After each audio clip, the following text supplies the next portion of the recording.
Solis, this is a call out post.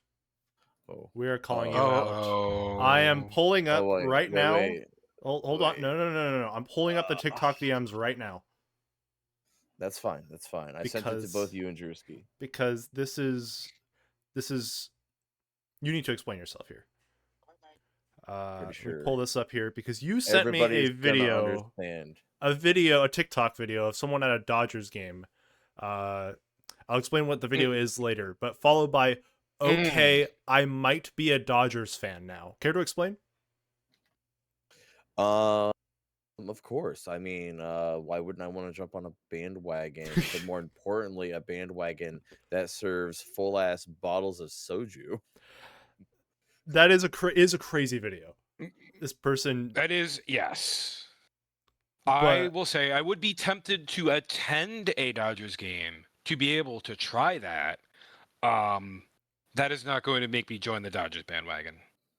True. Yeah. For context, it was a tough one. I'm not gonna lie. Like I might not become a fan, but it definitely makes me go, well, in Rome, get a soju. I did just Google this, and I wonder how accurate the price is, because who knows if this is actually correct or not. But you get a full bottle of soju in a souvenir cup, which it has like a spritz of I think club soda in it. Yeah, club soda or whatnot, for like $30. It's $30. Okay, it's not worth it. To be fair, now I will say soju is a relatively more expensive because of the import. That's true, and I guess yeah, and with the souvenir cup, then I guess for stadium prices, that kind of tracks. If not, it might be about what I expected, or a little bit lower, just because it is the souvenir cup too. Well, right? In the video, I'm not seeing a souvenir cup. This looks like just a normal plastic cup. But basically, for reference, this is a video of this lady at a Dodgers game. It's got 150,000 likes on TikTok. They're getting a lemon soju cocktail at the Dodgers, and it's literally an entire bottle of soju with a little bit of club soda. And that's why you want to be a Dodgers fan. Okay. Yeah. Specifically just to get drunk. You can do that at any ballpark.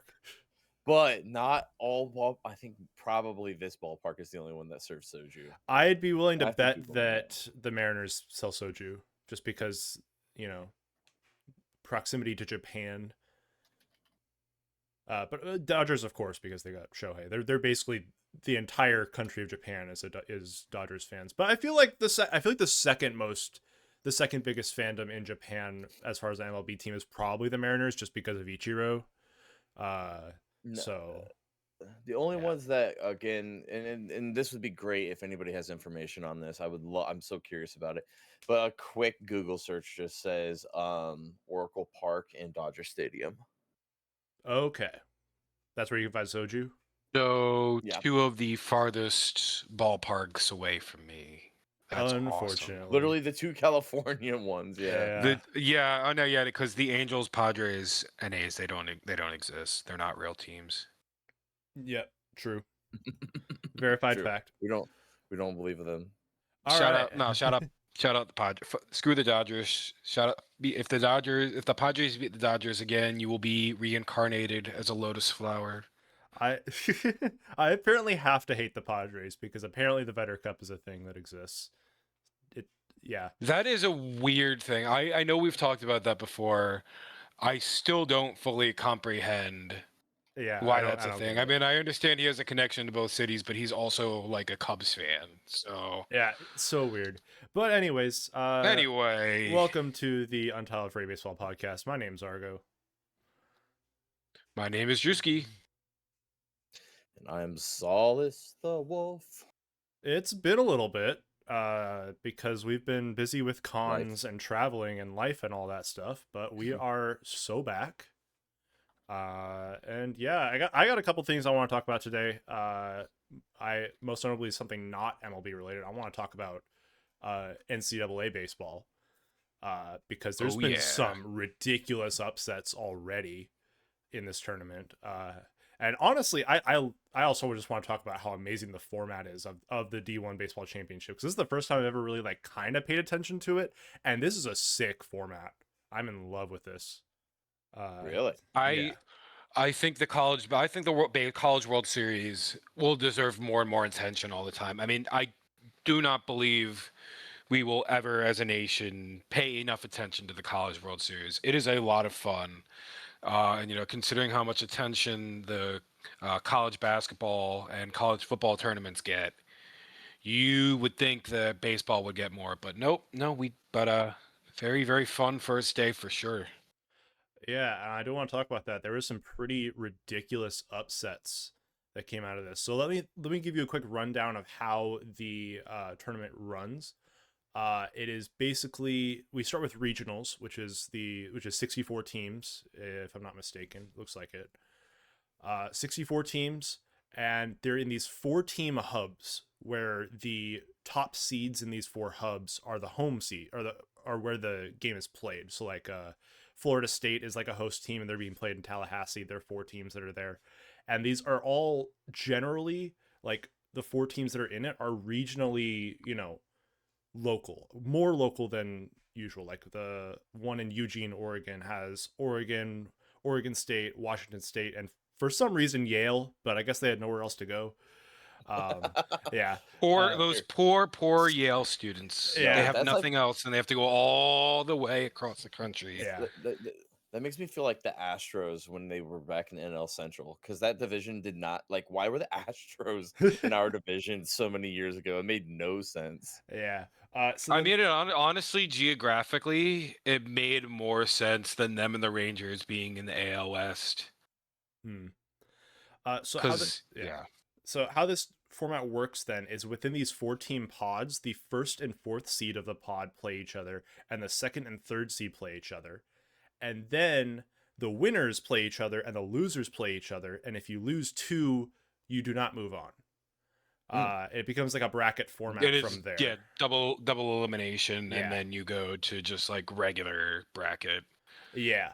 And then after that, it goes to like the top 16 teams that make it out.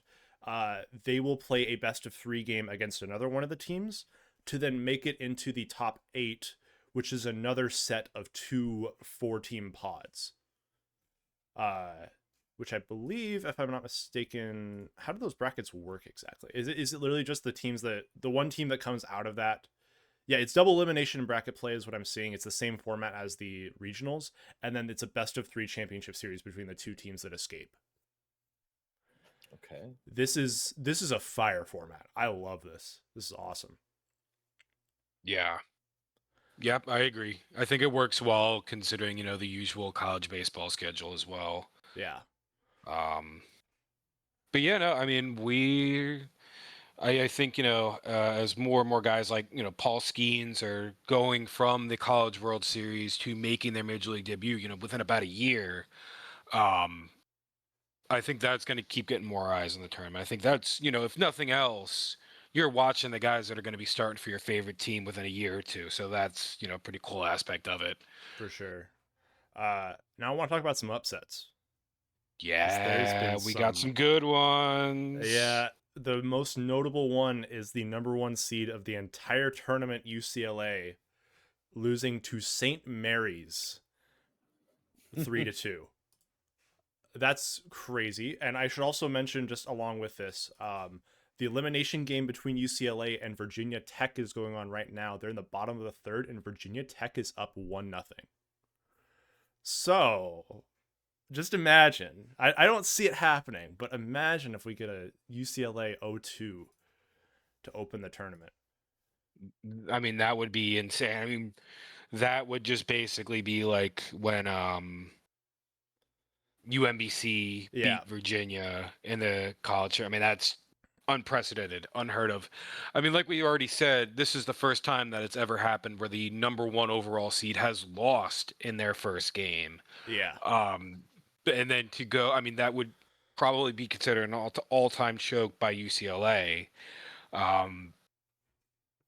Again, there's not as much attention on the College Baseball World Series, but if college baseball had the same audience as college football or college basketball, they would be memed to death. For sure.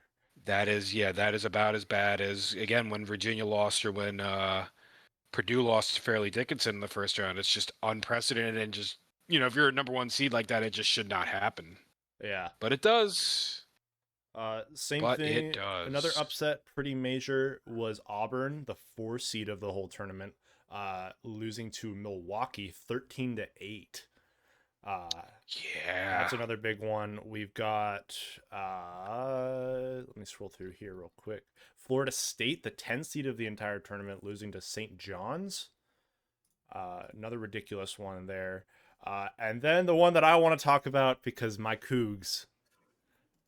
Go Cougs. Yeah, go Cougs, man. The Washington State Cougars. They beat Oregon State. Well, Oregon State wasn't the host team, because Oregon is the 11 seed there, the host team. Oregon State still, though, has consistently been a top 10 team in the nation. And oh, that's loud. Okay. I clicked on something and it played sound, so that might be in the podcast. Whoops. That was really loud.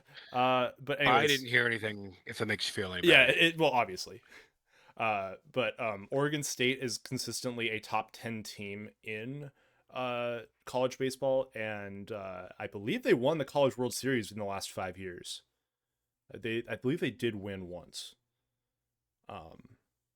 And Washington State, their first time back in the postseason in 16 years. The first time in 16 years that they've made it, and they've made it based off of winning the what did they win? Whatever one Gonzaga is also in, the not Mountain West. Why am I blanking on conference names here? I'm not a college person. Gonzaga, the WAC, are they still in the Western Athletic Conference? Or they moved up, I think. They moved up from there. Whatever them and St. Mary's were in.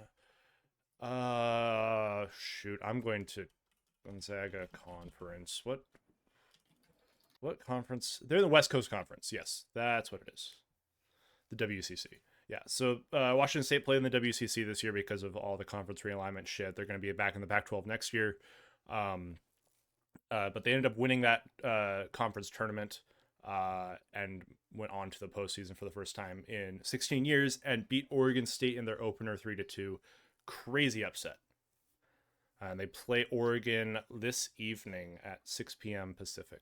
So, yeah, this tournament's crazy. I don't think we really could have asked for a better day one than that. Yeah. The sports gods are really giving it to us this year. Yep. I should also mention Washington State's pitcher threw a complete game to win that against Oregon State. Huge. Yeah. I was watching the stats for that game as it was going on, and it's some crazy stats where, like, Washington State got, like, 1 strikeout the whole game. Meanwhile, Washington State struck out 16 times and still won 3-2. So it was just a lot of forcing ground balls and forcing outs that way. And, yeah, crazy stuff. Very. Oh, my goodness. College. It was kind of just like, my family wasn't a big sports family, actually. Right. My mom and dad. Dad would always root for the Bears, but even then, we would only watch.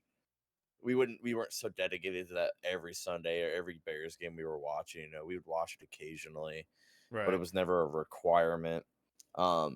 Baseball was even further. I became baseball because I roomed with my cousin, so that's when I got really into baseball.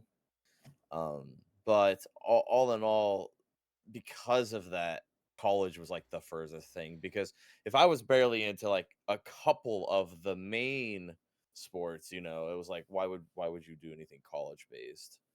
None of my family really went through college and stuff like that, so I don't have alma maters or anything like that. Yeah, root for.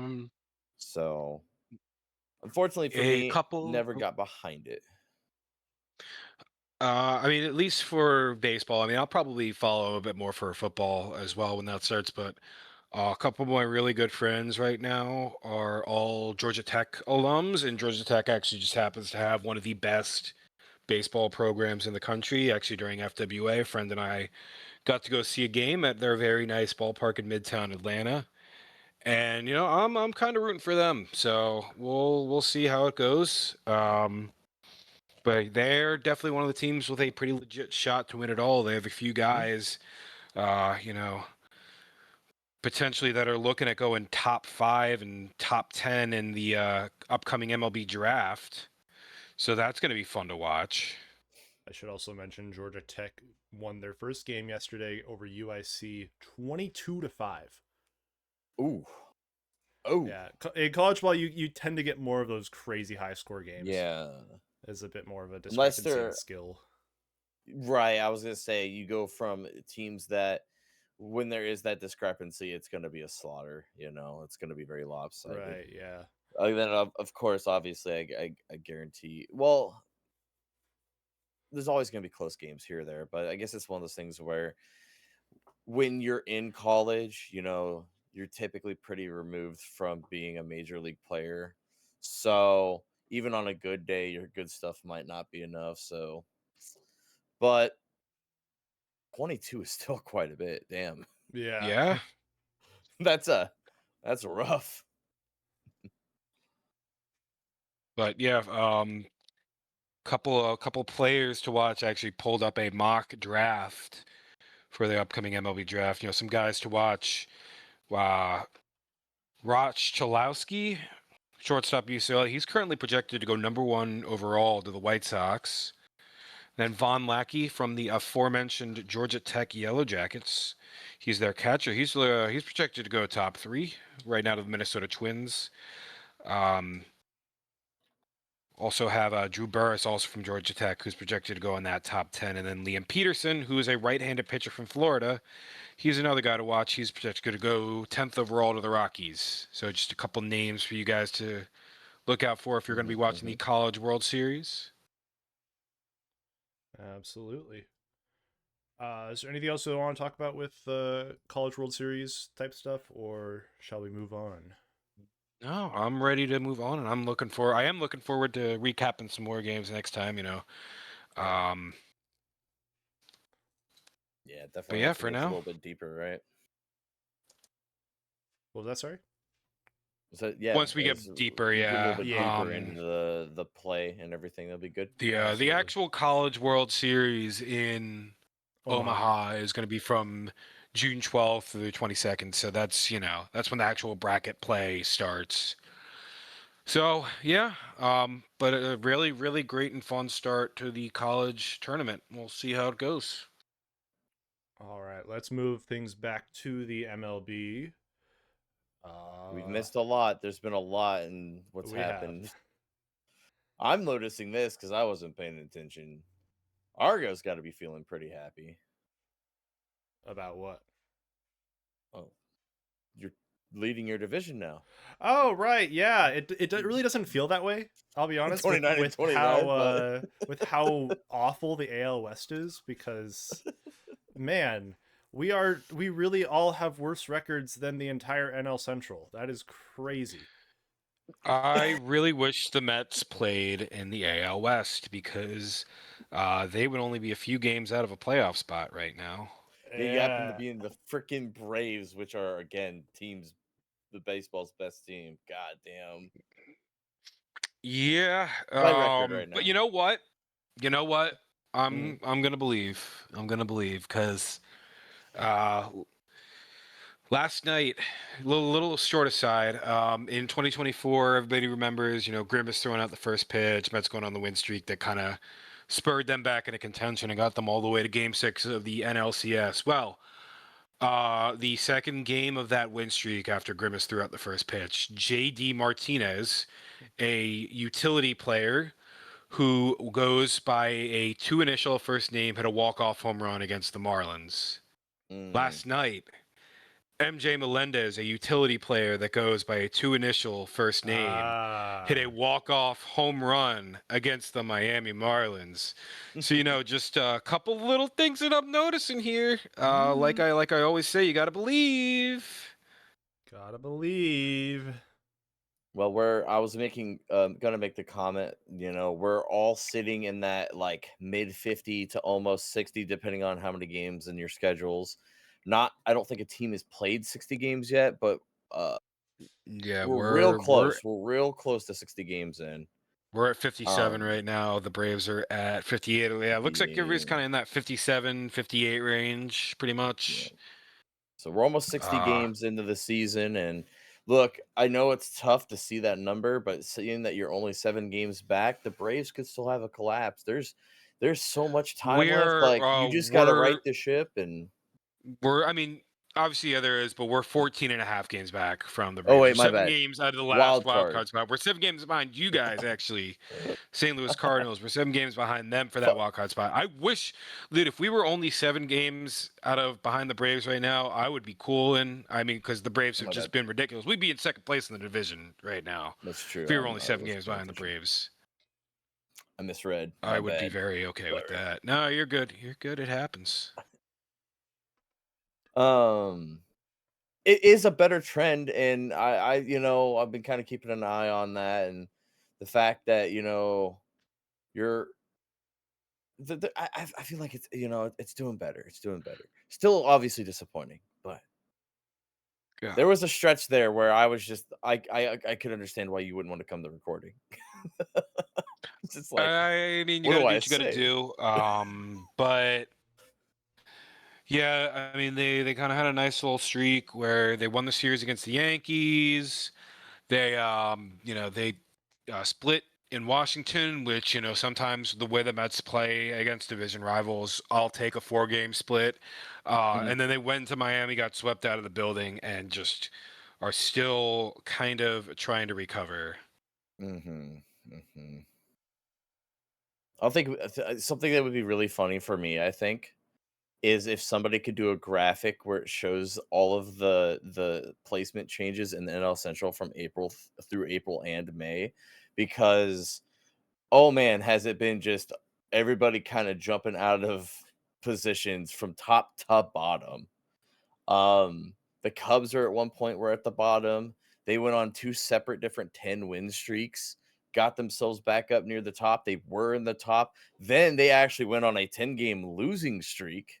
So the Cubs have two 10-game win streaks and a 10-game lose streak, which is why they're sitting right at the middle of the pack right now. Technically, they have one more win than the Cardinals right now, but based off of losses and percentages, the Cardinals are technically in second place right now. We are playing a 3-game series with them right now. Got a shout out yesterday. Holy crap, what a game.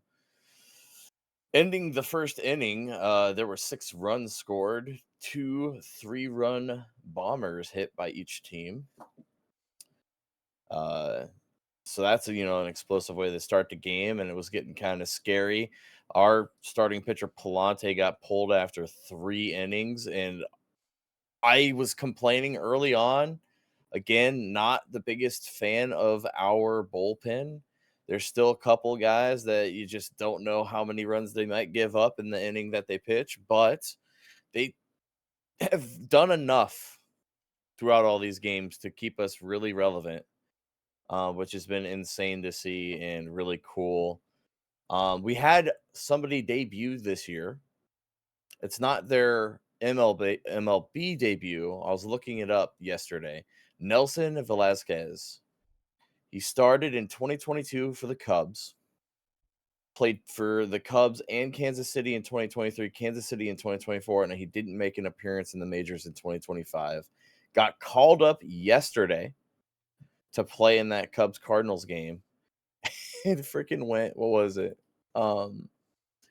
He, as a designated hitter, goes 2 for 3 with a home run. That's awesome.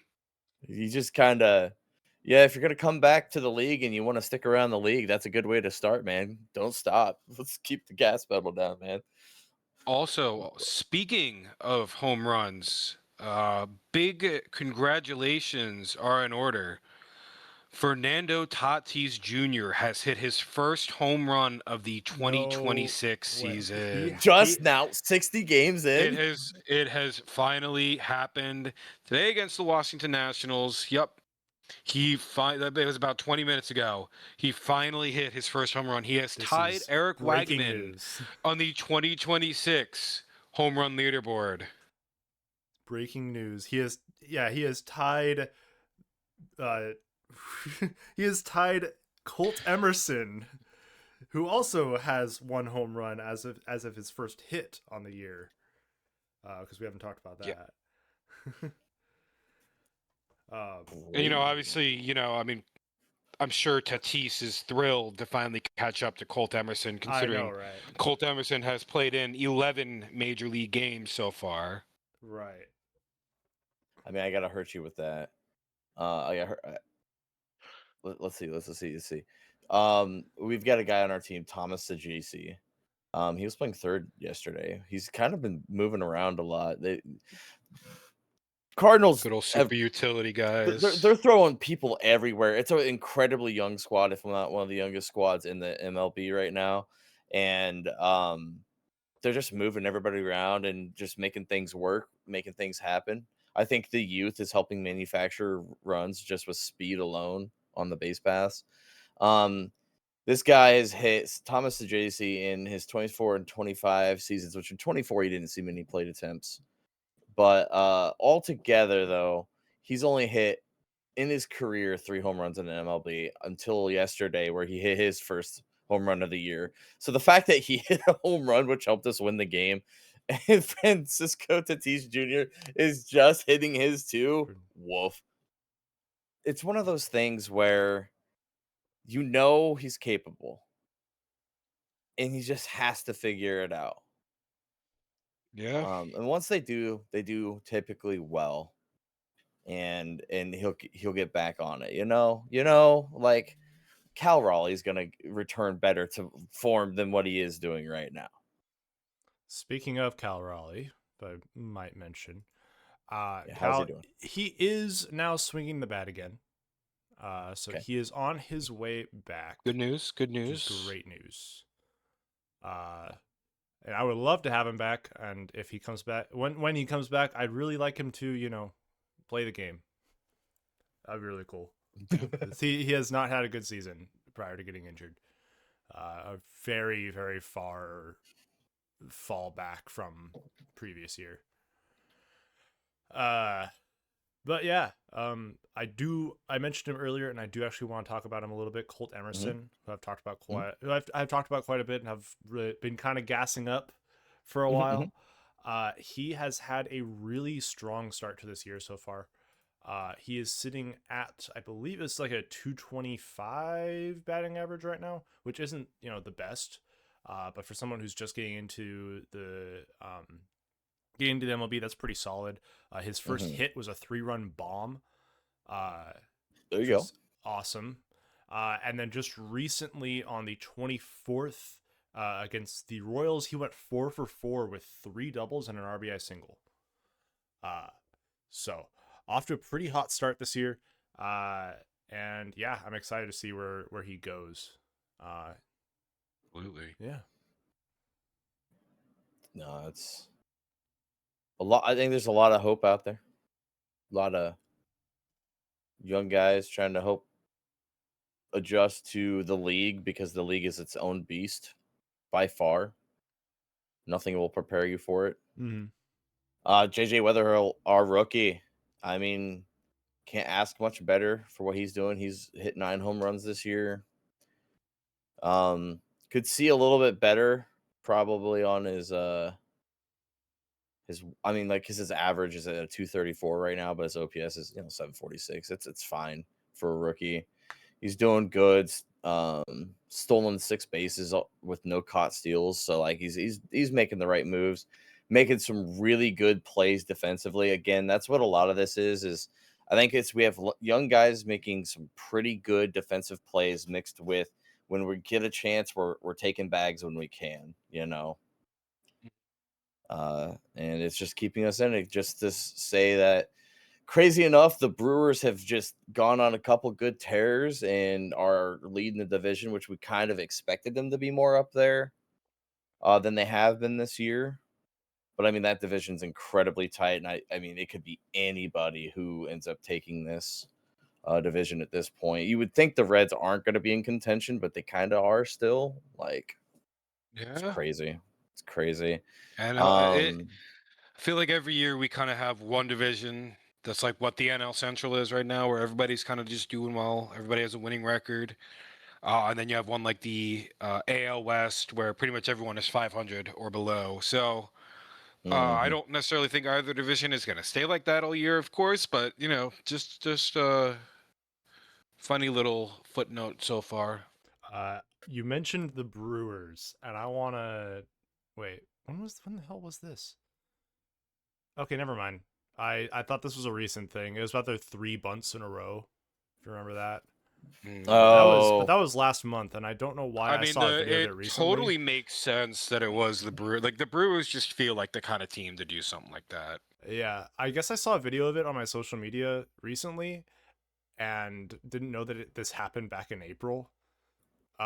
Where they basically did 3 bunts, 3 bunts in 3 straight at bats, and won the series off of it against the Blue Jays. I'm sorry, I thought this was recent, so I mean, it's hard to beat up on the Brewers right now because they honestly probably should be doing better than they are.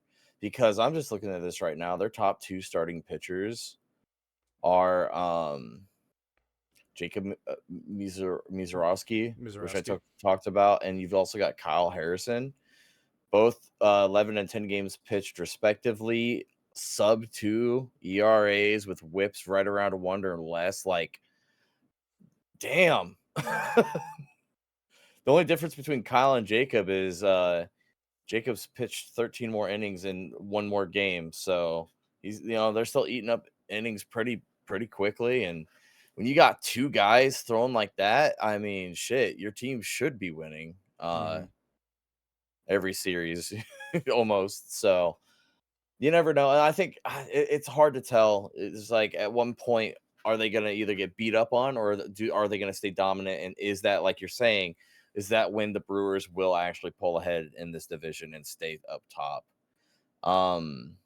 Who knows? Yeah. The Cubs is so incredibly streaky, so it's interesting. Again, 2 10-win streaks and a 10-loss streak. Like, who knows what they're gonna do? Yeah, if I could mention that pitching is definitely showing itself with the Brewers, as they currently have the 2nd lowest runs allowed in the league. Of course, the Dodgers are at the top. But they have the 2nd lowest runs allowed in the lead, that has led them to plus 79 run differential right now. Which is crazy, because plus 79 sounds amazing, and then the Dodgers have 122, or the Braves have 108. Yeah. The Yankees even have a 95. Yeah, crazy stuff. God, talk about the Rays, though. The Rays are keeping up with the Yankees still. I think the Rays, honestly, are probably my biggest surprise so far as teams that are going. I did not expect them to be in first place at this point in the year. I can't lie. I mean, what's just insane to me is that the Yankees' run differential is 68 runs better than the Rays. The Rays.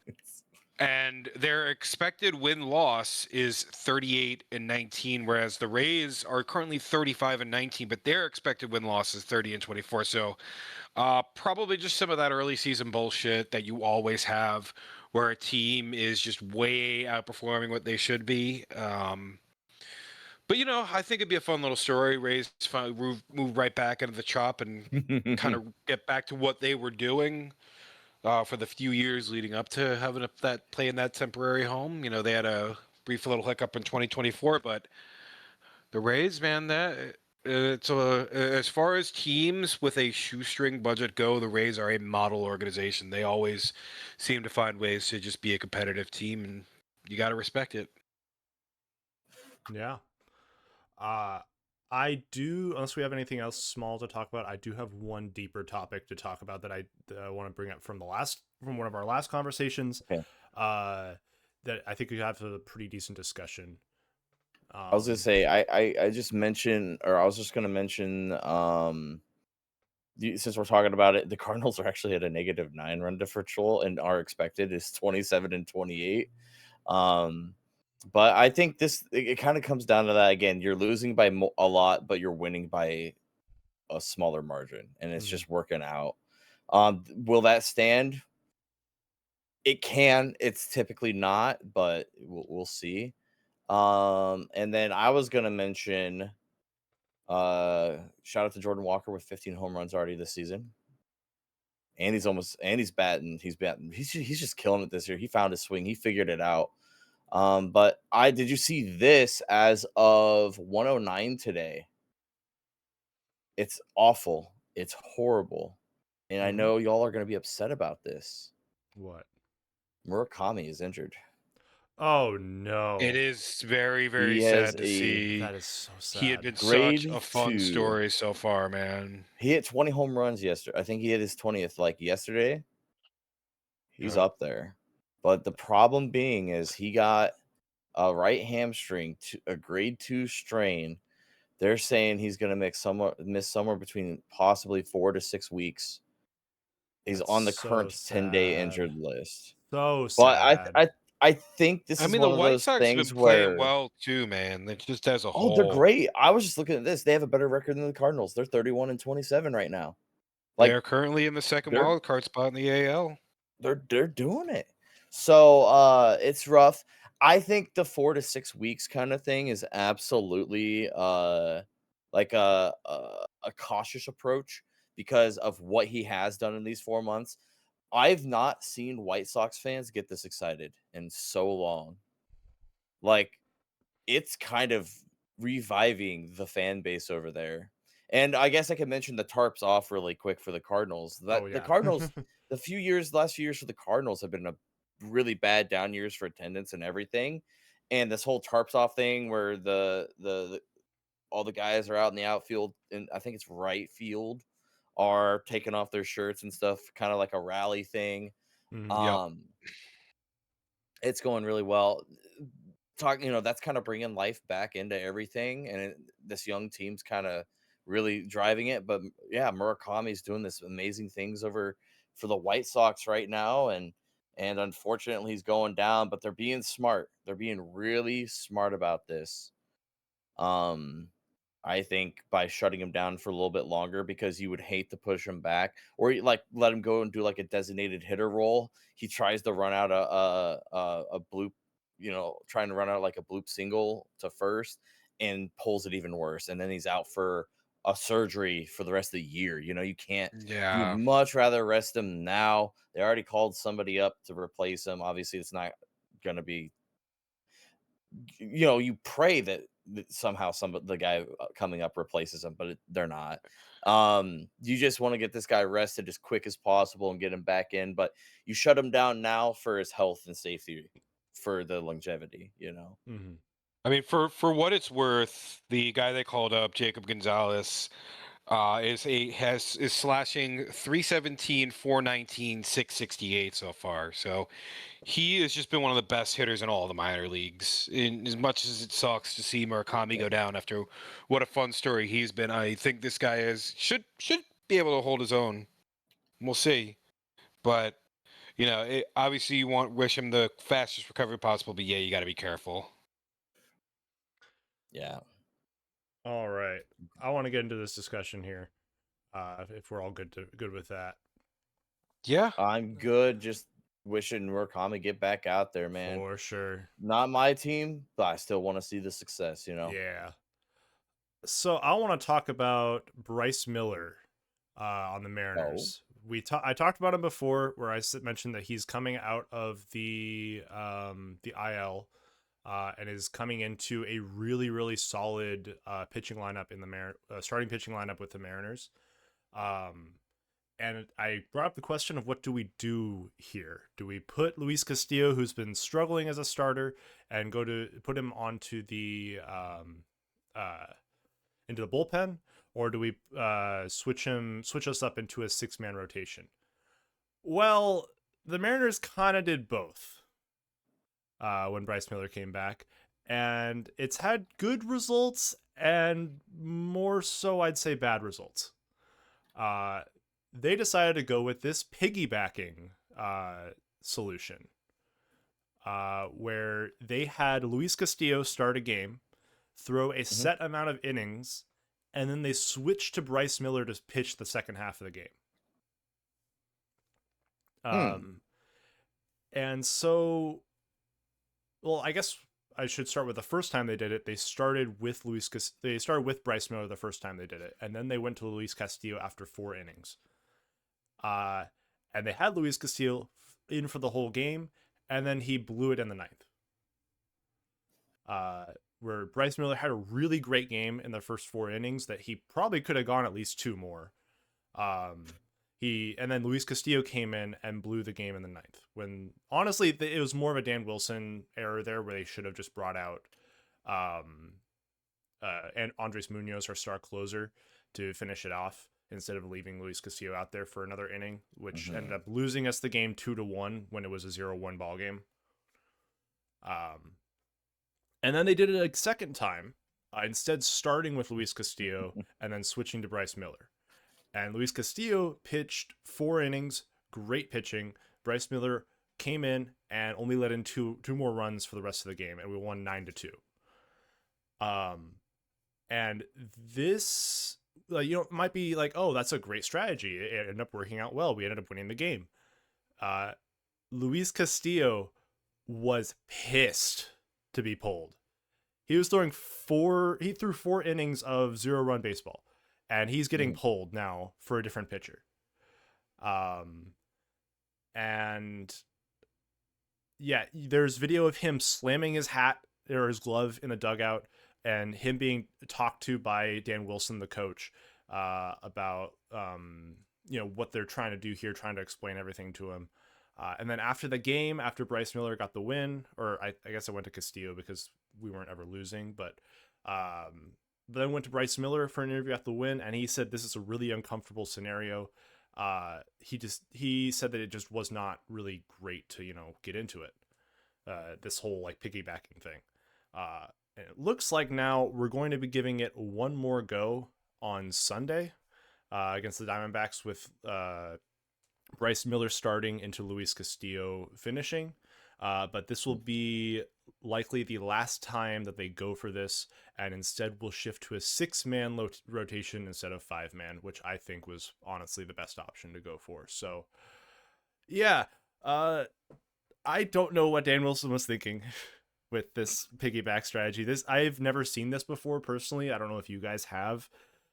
It's just, it didn't make too much sense to me, because they, the idea of pulling a pitcher after they have a really good start to go into a completely different pitcher after 4 or 5 innings when they could easily go a bit further, it's just, it doesn't make any sense to me. So yeah, the concept is the third time through the rotation is typically when pitchers start giving up more hits and walks, and that is the thing, that if your guy is on, he can get through that third time of the rotation, but he's most likely, you're kind of iffy on the 4th round.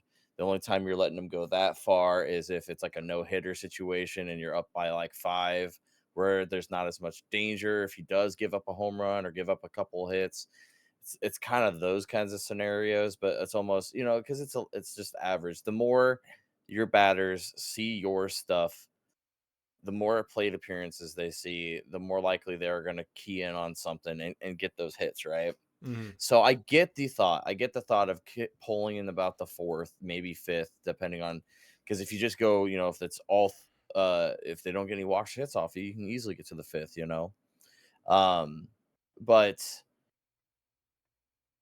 you do that, you swap in another starting pitcher, and starting pitchers are known for having, that high level stuff that is hard to adjust to. You're then switching up that arsenal, especially if they use very different pitches. Like if somebody's more of a fastball changeup guy with some sort of other off speed, versus a guy that all he does is mostly sweepers and stuff.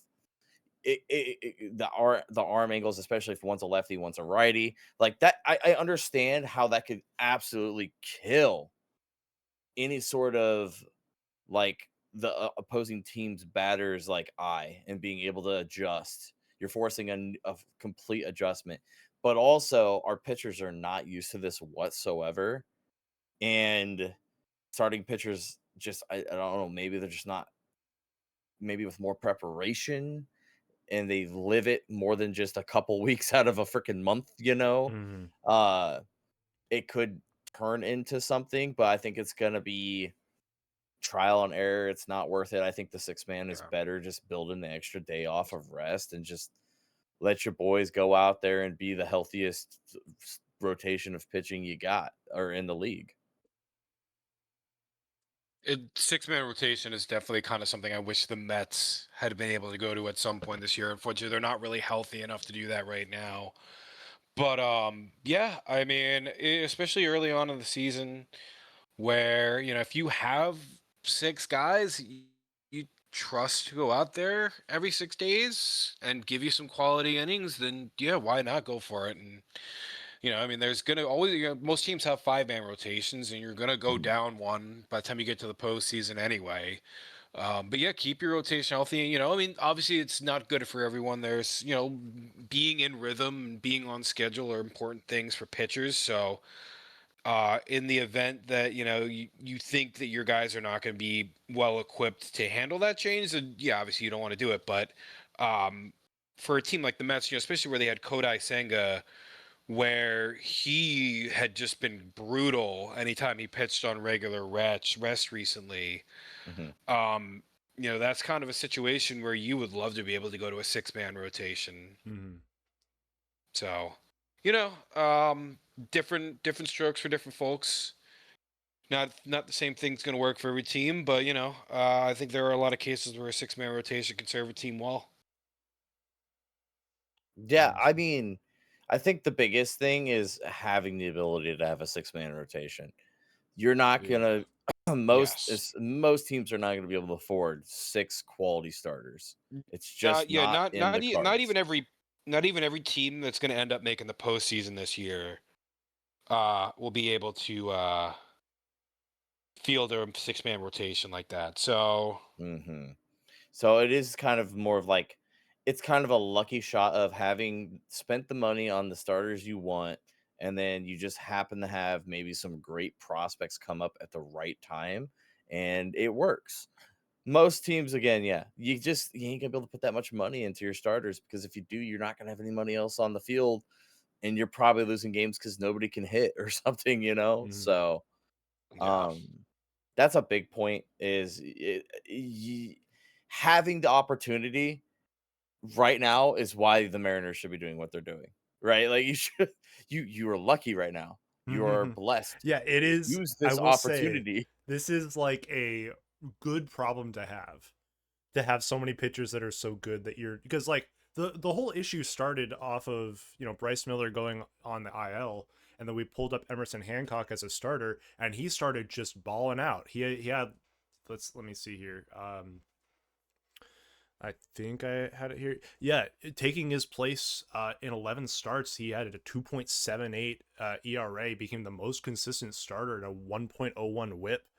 Like, he was in the bullpen last season. He was moved back to the bullpen, or like was sitting in the bullpen all of last season, and sometimes took a start when there were injuries. But now he's been so good, we can't put him back, and so. Yeah, it's a good problem to have, but it's still a problem. Yeah. So, yeah. Excited to see where this 6-man rotation goes, though. It is interesting. Overall, I mean, the good news is like you hope that extra rest means better arms for later in the season. So even if the 6-man rotation is kind of throwing off, again, kind of that groove that Drewski was talking about, that routine that pitchers are used to, every 5 days kind of thing. Even if it throws that off a little bit, but it gives you better, more fresh arms for the rest of the season, especially, in the dog's days of summer. Like that's still valuable. It's more so, and that is such a weird phenomenon, right? Like, because you could practice, you could still keep yourself good with that extra day off, but you see it in football all the time.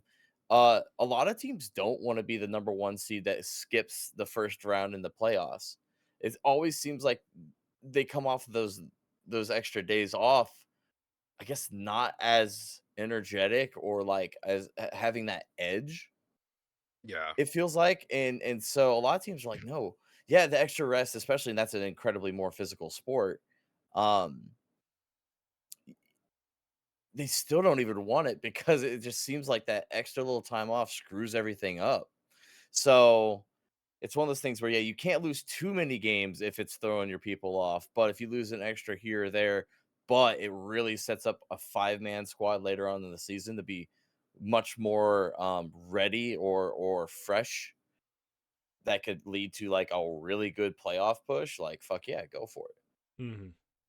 And take advantage of it because you're not always going to have this opportunity. Absolutely. I do have one more thing to talk. Oh, go ahead. No, yeah, I was just say, kind of close it out. There are no greater creatures of habit in all of sports than starting pitchers. So yeah, yeah, I mean that's really just even more than the physical aspect. That's the mental aspect of what it comes down to. So you know, I stand by my stance that at Major League Baseball, starting pitchers are the most autistic motherfuckers in all of sports. Mm-hmm. Yeah, absolutely. All right, just to close off the episode here, I've got one more thing to bring up that I think is really cool. On August 27th is Pokemon Worlds Night at San Francisco for the Giants. Because there's a game going on during the Pokemon World Championships. And I think it's really cool.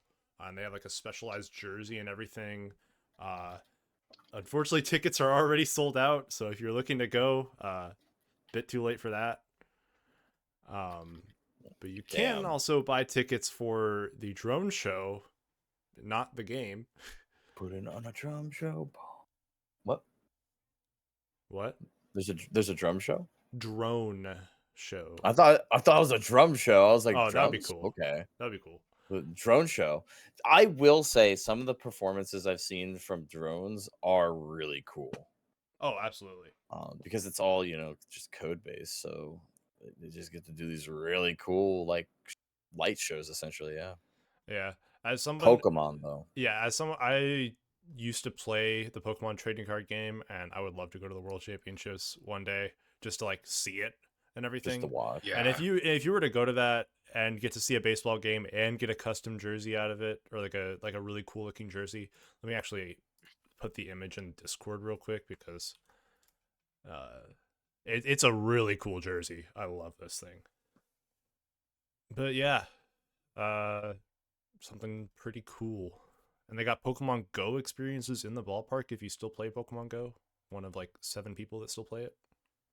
I was gonna say, kind of a shame that one fell off.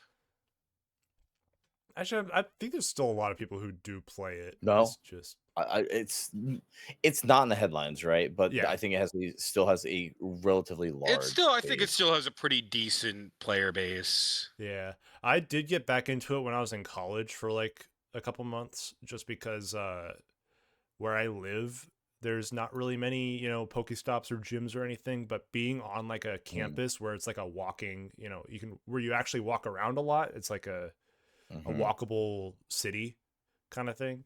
That is definitely where you want to go for playing Pokemon Go. Yep. There was a moment there, especially between when Pokemon Go kind of came out and everything, where I was like, man, this is a big enough movement that maybe people will actually start pushing for more walkable cities or like walking stuff for America. And then the hype dropped off and you just don't hear about it anymore, unfortunately. I don't know if our country has ever been as united as it was when Pokemon Go debuted in the summer of 2016. It's just kind of all been downhill from there. That was the turning point. Fuck. I actually bought Pokemon cards today. I found them in a store. I didn't realize how much they were. There were actually Pokemon cards at a store? That's actually crazy. Yeah, no, it was awful because I didn't realize how much they were. They didn't have a price on them, and when they fucking scanned them, they were $8 a pack. So I got $8? What the fuck? That's why they had them. Sports cards too, man. It's ridiculous. I was getting their MSRP is like $4 or $5, I think, on them, and so that's one way to keep scalpers from buying them is just double the price on them. God forbid though, these poor kids that want a pack of Pokemon cards, their parents they're gonna buy them one. I guess they're there. But I got my first paycheck from the new job, and I just happened to see him, and I was like, "Fuck it, I want to buy a couple cards." Hell yeah! I'm not a reseller or anything, anyways. I just kind of keep a stack. I gave Misha like all of my cards the last time. God, I thought Magic cards were getting expensive because it was like $6.50 a pack yesterday when I went to the store, and yeah, man, Pokemon cards being $8 is crazy. Well, remember that's MSRP is like $4 or $5 from like what you're supposed to actually pay for them. So the store had marked them up significantly. It may have been explicitly to keep scalpers, because if you're buying at $8 a pack, you're buying to make the pull. You're looking for the chase cards at that point, because you're not going to sell that pack of cards for $8. You might, or for any profit. You're not. So if you're one of those TikTokers that sits there and open packs and that's how you make your money by opening packs, that might work for them. But if you're just trying to resell, that there's no resale value there. So it does cut down on how much those scalpers or how many are going to go in there and buy. It's more for the content ones or the people who don't give a fuck and are just going to buy them because they want cards. But crazy.